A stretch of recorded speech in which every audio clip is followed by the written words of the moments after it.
An officer in northern Colorado will soon learn if she's going to be convicted of a felony. Today, the closing arguments wrapped up for the officer who put a woman into the back of a police car before a freight train smashed into it last September. Here's investigative reporter Jeremy Hola, who's joining us now. You've been following this case since the very start, Jeremy.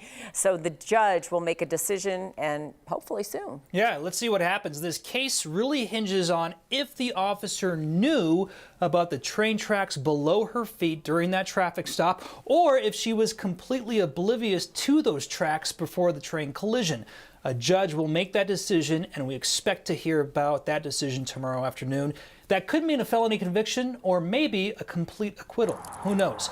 Video evidence in this case shows Officer Jordan Steinke of Fort Lupton walking on train tracks with train track signs nearby as she arrested Yoreni Rios. You see the train tracks as she handcuffs Rios, who was suspected of road rage with a gun.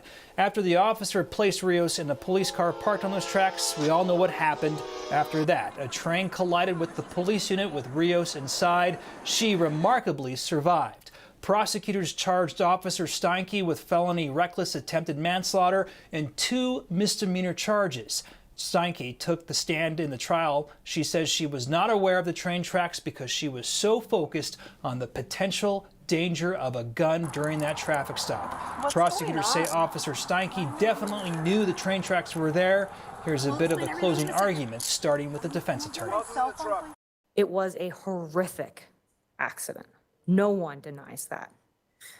But Jordan Steinke did not knowingly place Miss Rios Gonzalez in harm's way. She did not knowingly place her in a car on railroad tracks. It is clear from the video evidence, from the statements of witnesses, that the defendant saw the train tracks and indeed was consciously aware of them, and then consciously disregarded that fact. Tomorrow, court resumes at 1:30, and that's when we should hear from the judge about his decision. And we expect to be there right in the courtroom in Greeley in Weld County when that happens and comes down. Kim, back to you.